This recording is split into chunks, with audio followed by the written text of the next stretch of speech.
Hello,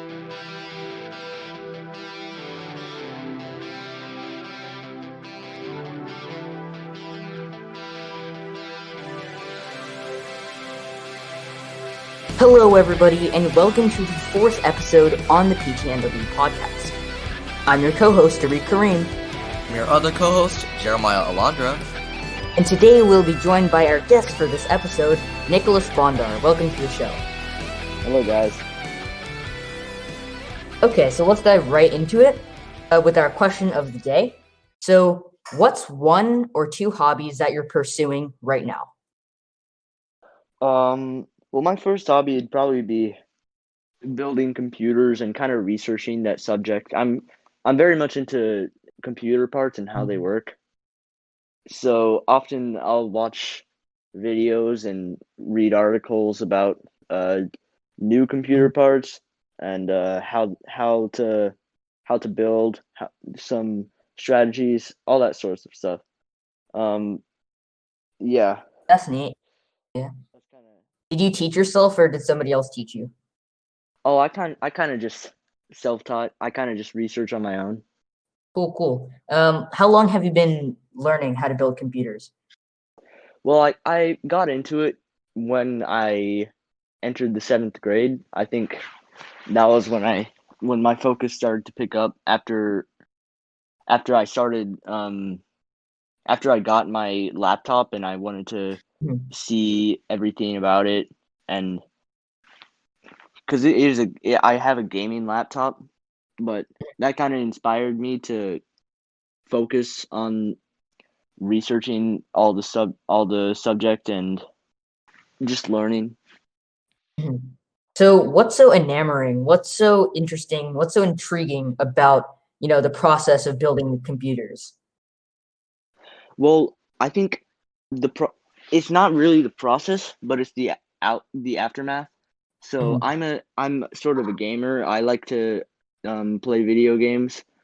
So I'm very much intrigued by having powerful computer parts that can handle very hard on the graphics sort of games. You feel me? And I really just like to. It's very intriguing how it works and how I can actually build something with my own money and my own parts that can play these games. So the end goal is what you're looking forward to the most about it, right? Right. So have you built any other laptops before? I actually haven't. So when I got my laptop, I kind of opened it up. I checked what was inside. That was really when I started watching videos about everything. But I have, over the course of the past year, helped some of my friends build PCs because obviously they got into it as well. So it started with my friend Charlie Sober. I helped him build his PC because he's also a sort of a PC gig, and he kind of liked to research the topic before, and he was saving up to build one. So I kind of would go over to his house and build a PC with him, and I even lent him $100 to for his parts. And then we kind of, Charlie and I, we would we were trying to get our friend Espen to play with us, so we helped him build his PC. Actually, so we went through the process of choosing out all the different parts for the PC, including the case, graphics card, CPU, power supply, all that sort of stuff. And then we actually, since we were all on vacation during that period of time, we helped him build it on FaceTime, which was pretty cool. Yeah, that's amazing. Yeah. So are there any YouTubers in the tech space on YouTube, of the community on YouTube? Is there anybody that inspires you in terms of building computers? Oh yeah. There's many. One of them is Linus Tech Tips. I'm sure many people have heard of him. Yeah. But he has a company, and he does a lot of YouTube about how to build and how different parts that come out. Yeah. And I think he really helped because his channel is not only based on PC parts and all that sorts of stuff, but it's also there's a lot of humor in it, and so he kind of got me into it. And then there's other channels like Dave Lee, what other ones? Tech Block. Yeah, there's a bunch of channels that kind of just they make videos about the newest releases and kind of make build guides, all that sort of stuff that really intrigued me and got me into the PC world. Nicholas, do you have any other hobbies besides computers that you want to talk about?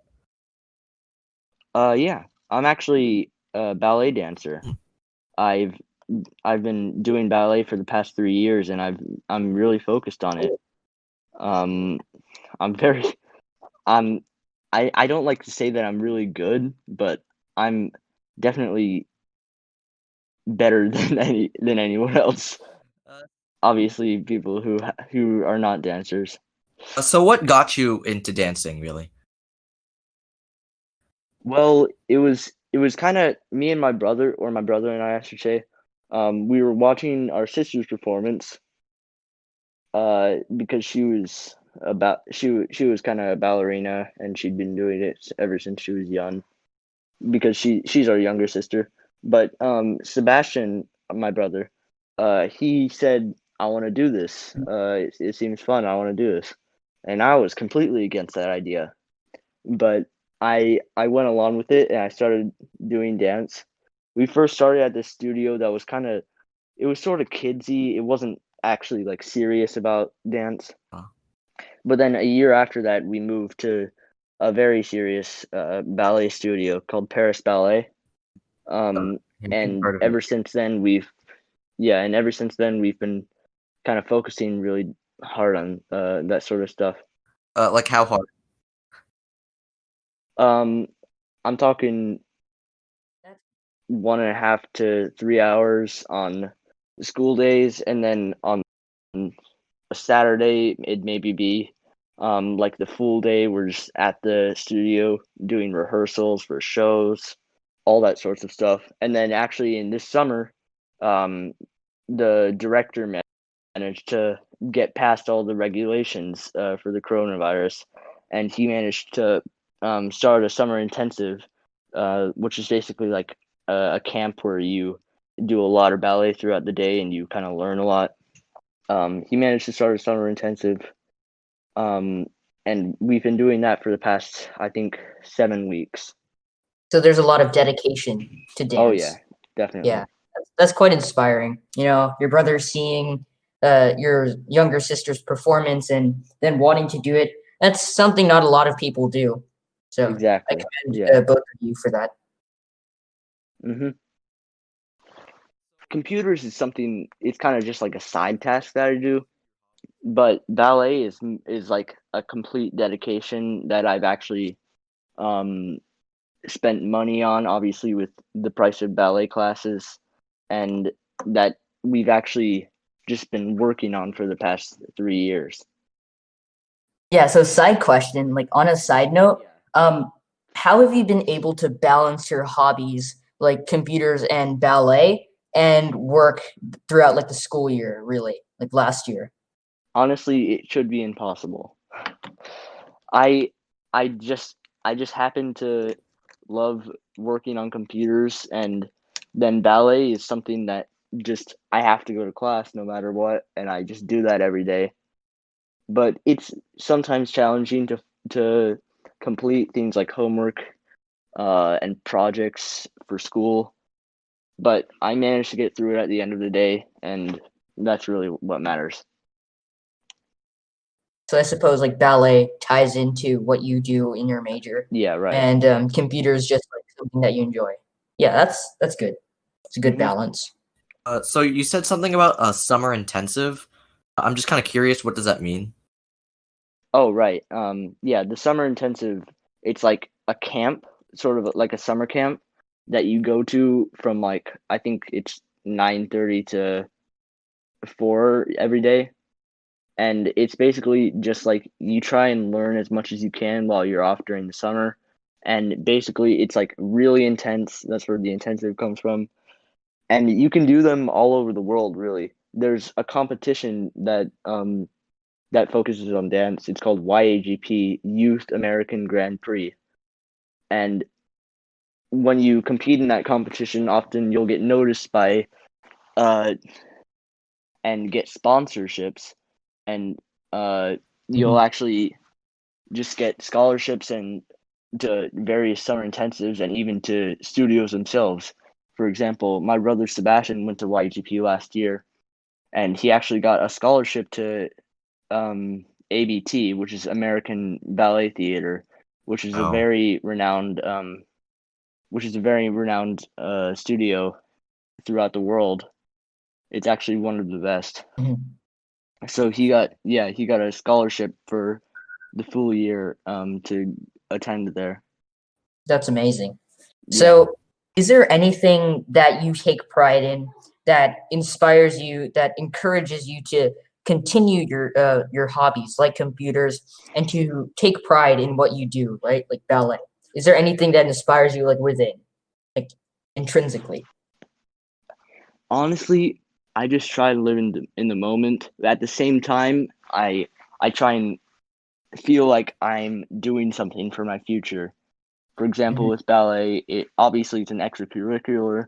It might be good for getting into college, and the same with computer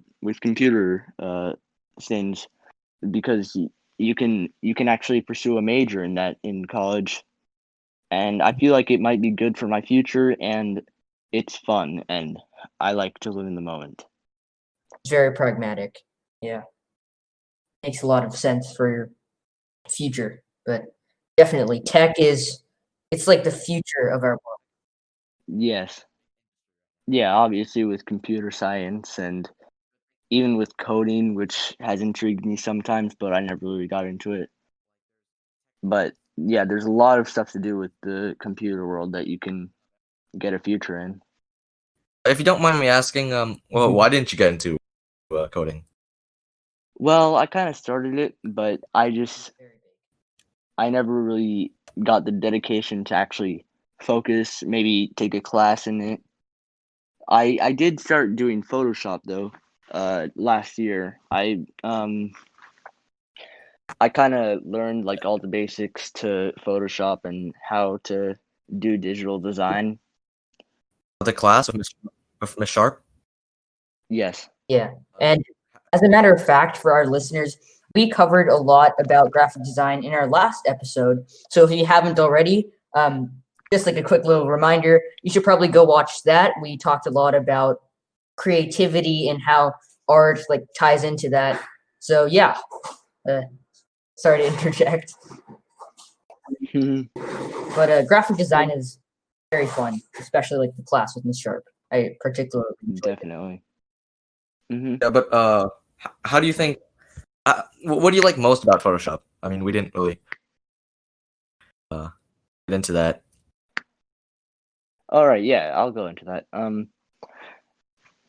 Photoshop is kind of just fun to work on. Like it's fun to have a picture and you can completely turn it into something else. Mhm. Also, kind of like with building computers, it's the end result that is really makes you feel accomplished. Mhm. That you can actually create art from art.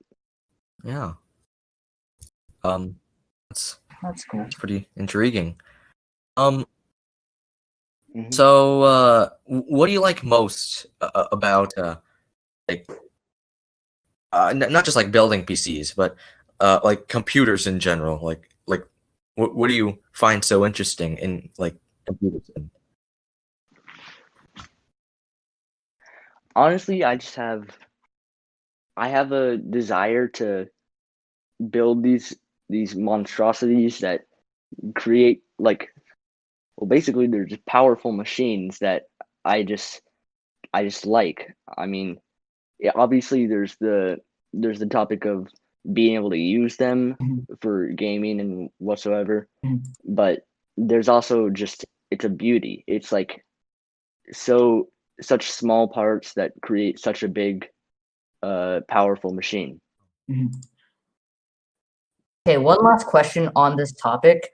So it's my understanding that, there's like so many computer parts Hmm. and it must be a little bit complicated, wouldn't you agree? How do you manage to understanding like the parts? Because I know that there's like a lot that goes into a computer. How does your brain like retain that information? Well, a lot of it is just watching videos, researching, reading articles, doing a lot of that stuff, and then it kind of sticks in your brain. Obviously, when you interact and build a PC, that also uh, retains in your memory because um, obviously physical experience is probably the best thing that you can remember.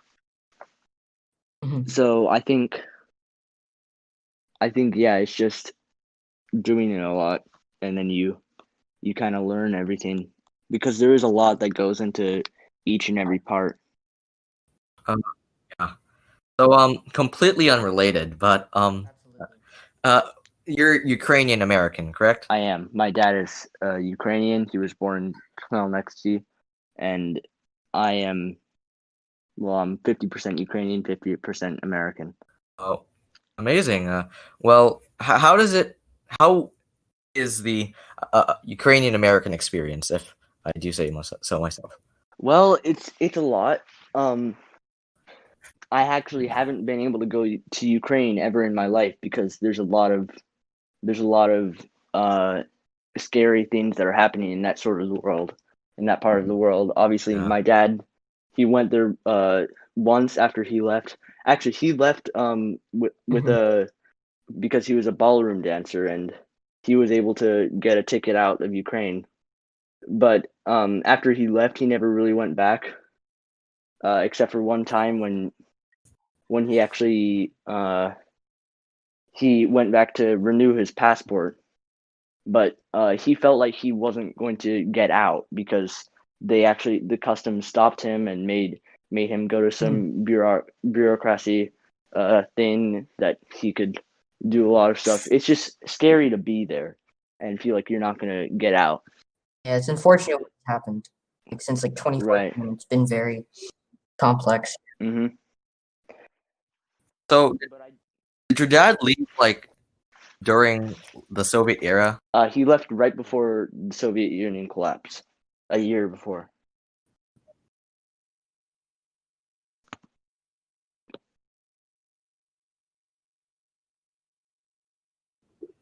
And so Bach is, of course, reopening, right? Uh, online school, right? So how do you have a strong opinion on it? Like, Honestly, I don't. I have enough knowledge to believe that I don't think we should go back, but I also think we should go back because I feel like we are learning not as much, but almost as much as we were learning when we were there. Uh, Online school is what I mean, but I feel like we Mhm. should be going back in order to Mhm. kind of bring America back. Do you know what I mean? yeah. Yeah, So I feel like we should go back Mhm. once the cases actually get down to a real minimum, like when there's enough safety to be able to go back. Do you know what I mean? Like we shouldn't be going back. Obviously, we Yeah, I shouldn't be going back right wholeheartedly. now because there's Mhm. too many cases, too much of coronavirus in Palm Yeah. Beach County and in Florida as a whole. But I feel like we should have to go back eventually. Like we can't just stay at our homes forever because we'll kind of lose our knowledge. Obviously, we aren't learning as much as we were learning there, And obviously with our majors, it's kind of hard to pursue. I believe you guys are communications majors, right? Yeah, I'm going to Dreyfus, but I am also Right. doing a communication major there. So Right. So you guys kind of have it easy. You weren't doing obviously, since I'm a theater major, I actually have right. You can't do live performances, stuff like that. And obviously with the dance majors, you can't do as much there. yeah, there's a lot of hindrances, unfortunately. Definitely. Okay, that's going to conclude today's podcast. Thank you so much for listening. And of course, thank you to our guest, Nicholas, for joining us for this meaningful conversation. My pleasure. Thank you.